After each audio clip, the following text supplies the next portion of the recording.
Ya Pak, gak ada travel biro haji umroh ya susah kan? Susah. Mengapa ngontal lah kan? Assalamualaikum warahmatullahi wabarakatuh. Waalaikumsalam warahmatullahi wabarakatuh.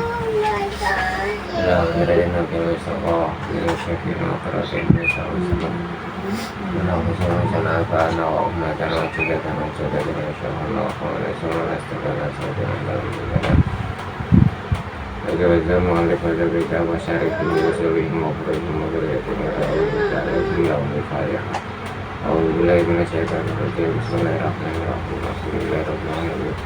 Ar-Rahmanir-Rahim. Maliki yaumiddin. Iyyaka na'budu wa iyyaka nasta'in. Ihdinas siratal mustaqim. Siratal ladzina an'amta 'alaihim ghairil maghdubi 'alaihim waladdallin. Sekarang kita sampai pada al-haji wal umrah, tentang haji dan umrah. Masih pembukaan, masih definisi ya. Al-haji lugatan, jadi haji secara bahasa itu qasdu, menyengaja. Secara istilah qasdul baitil haram lin nusuk, jadi menyengaja ke Baitul Haram untuk ibadah. Walau umrah itu lugatan az-ziyarah, sedangkan umrah secara bahasa itu artinya traveling, berkunjung, anjang sana, berkuyuran, bepergian. Sedangkan secara istilah wasa'an ziyaratul baitil haram dan yusuf dolan nang baitul haram untuk ibadah. Jadi mengunjungi baitul haram untuk ibadah. Apa bedanya qasdul baitul haram sama ziyaratul baitil haram? Ada perbedaan yang signifikan di situ. Biasanya kalau haji itu ada wukufnya, kalau umroh enggak. Terus haji ada waktu-waktu tertentu, asyhurul ma'lumat. Sedangkan umroh bebas, sa'i, menjeneng ziarah, sudah dolan. Jadi itu perbedaan yang signifikan. Matanya sudah, sedangkan salahnya kita baca bahwasanya haji itu sama sisari di sini diterangkan ada banyak manfaatnya ya. Ada banyak manfaatnya dan juga hikmahnya. Kalau hikmah kan jelas, hikmah dari haji itu Allah menentukan tempatnya sendiri untuk ngedit gitu kan. Ayo kita ngedit gitu kan. Ngedit gimana nih? Ngedit kencan di Baitul Haram itu, di Ka'bah. Jadi ke sana, ke Ka'bah, ke masjid, ke Baitul Haram itu tujuannya bukan si Ka'bahnya itu, bukan benda materialnya itu, tapi tetap Allah. Kenapa di sana? Karena tempat itu yang ditunjuk oleh Allah. Ayo disengaja ngeditnya. Di tempat untuk ngeditnya memang sudah ditentukan oleh Allah. Artinya hikmahnya gimana? Hikmahnya adalah keintiman sebuah hubungan, itu kita sam'an wa ta'atan gitu kan. Kita jauh-jauh datang ke sana itu memang karena sudah ditentukan ngeditnya di sana. Terus yang manfaatnya kata si Syarih Syekh Umar Asyatiri itu ada dua, secara garis besar ada dua, bahwasanya ma huwa ijtimai sama ma huwa duniawi. Ada manfaat yang ijtimai, sosial, hubungan horizontal, hubungan antar manusia.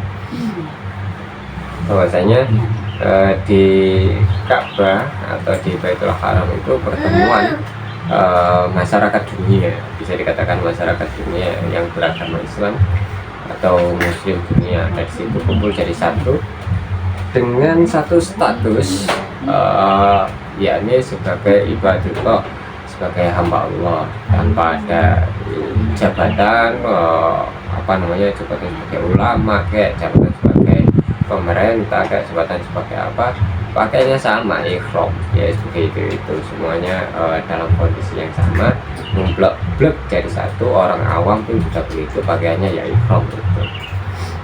Nah akhirnya karena sama-sama, artinya ada kesetaraan sebagai hamba Allah, di situ akhirnya semuanya bisa ngobrol secara setara sebagai ibadullah tentang apapun itu, baik yang problem-problem kemasyarakatannya, atau problem-problem keluarganya, atau problem-problem urusan agama, atau apapun itu, sehingga bisa saling bertukar wacana antara misalkan orang Indonesia dengan Malaysia, orang Indonesia dengan Mesir, dengan Kepon, dengan negara-negara yang lain. Di situ ngobrol dan bisa ngobrol, tukar, sharing pengalaman dan bagaimana solusi dalam menghadapinya, sehingga ketika pulang itu ada charge, ada semangat baru ya, ada charge yang baru, ada energi yang baru, dapat tenaga yang baru di situ. Itu yang manfaat di antara manfaat horizontal kemasyarakatan atau manusia sebagai makhluk sosial.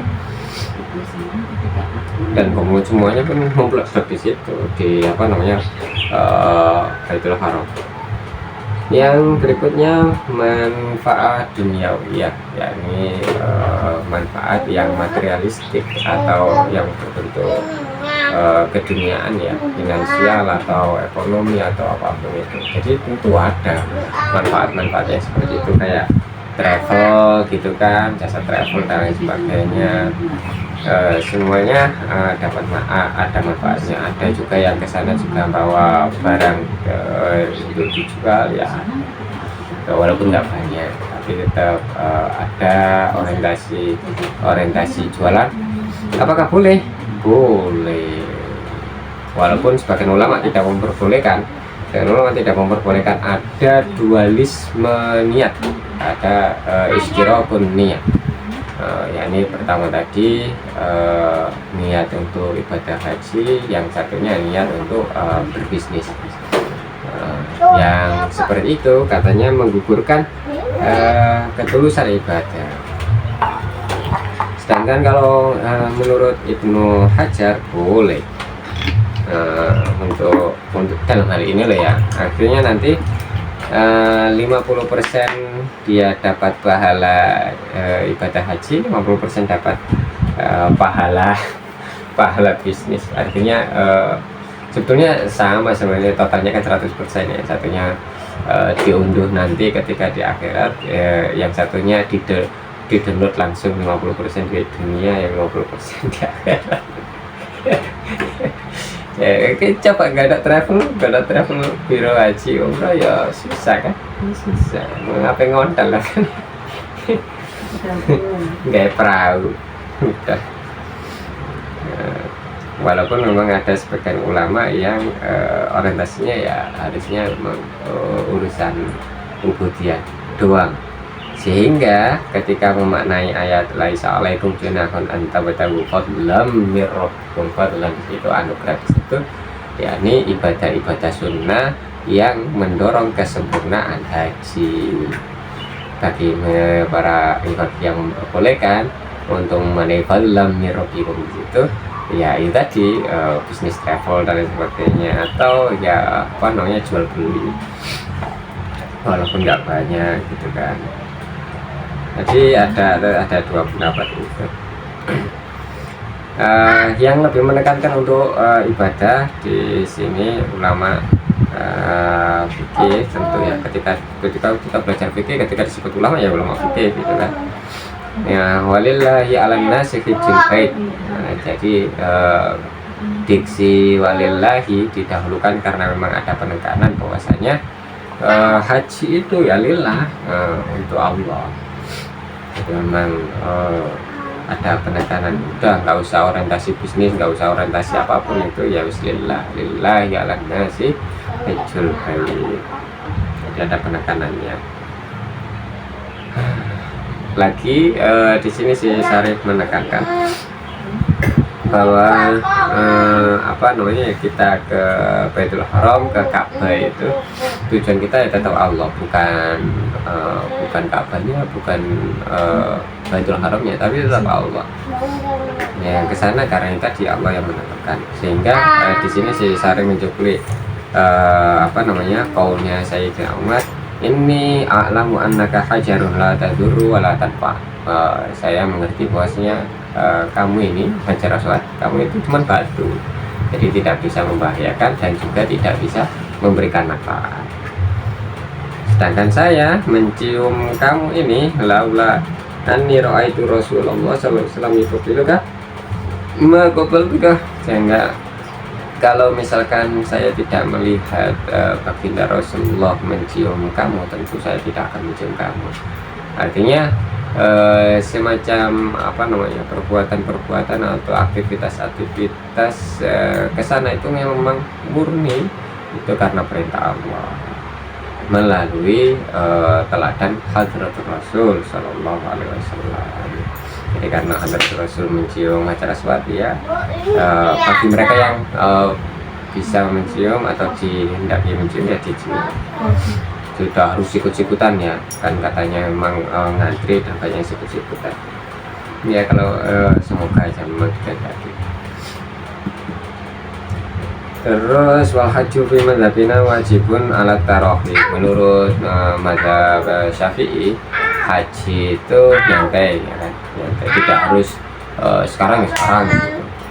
Kalau mazhab yang lain kayak Abu Hanifah itu mewajibkan. Contoh kasusnya itu begini, ketika seseorang mempunyai atau memiliki harta yang cukup untuk nikah, sedangkan dia belum nikah nih, cukup untuk nikah, dan dia dihadapkan pada dua pilihan, ini duit ini buat nikah atau buat haji.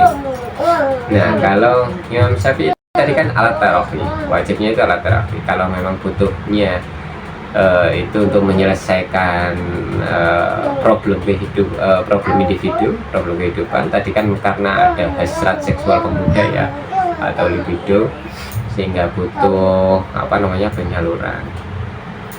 Yang ketika seperti itu persoalannya dan dia tidak bisa lagi untuk mengendalikan, maka pernikahan lebih didahulukan daripada hajinya. Boleh bagi mazhab yang mewajibkan alal faur, haji itu wajib alal faur ya, maka haji dulu, nggak bisa nikah ya kan. Dia susah, artinya nggak alal faur juga tadi, salah taruhilah nyantai, mana yang lebih prioritas. Walaupun haji itu termasuk fondasi Islam yang tidak boleh ditinggalkan. Jadi katakanlah saya masih miskin nih, atau sampean atau kita yang masih miskin, mungkin memang belum ada panggilan, belum ada manis atau ilai sabila, tapi setidaknya pikiran kita sudah mempunyai plan, mempunyai rencana untuk ke arah sana ya kan. Entah terlaksana atau enggak, tapi sudah ada perencanaan. Terlaksana atau enggak kan urusan berbeda. Tapi sebagai manusia itu kan memplanning, merencanakan dan mengusahakan. Selebihnya takdir itu hanya milik Allah. Yang kita tidak bisa, walaupun kaya loh, tadi takdir berangkat loh, orang berangkat. Alasannya ala terohi, alasannya nyantai gitu kan, nyantai sampai bangkrut mana gitu. Wah nggak nyantai baik ngantrinya 26 tahun ya. Allah Nanti karim. daftar. Ya. Jadi haji dan umroh kewajibannya seumur hidup sekali ya. Ini selebihnya sunnah. Demikian untuk pembukaan haji dan umroh. Berikutnya kita akan bahas syarat wajib pada berikutnya insya Allah. Allahumma fa'na bima 'allamtana innaka antal alimul hakim. Subhana rabbika rabbil izzati amma yasifun. Assalamualaikum warahmatullahi wabarakatuh. Assalamualaikum warahmatullahi wabarakatuh. Waalaikumsalam warahmatullahi wabarakatuh.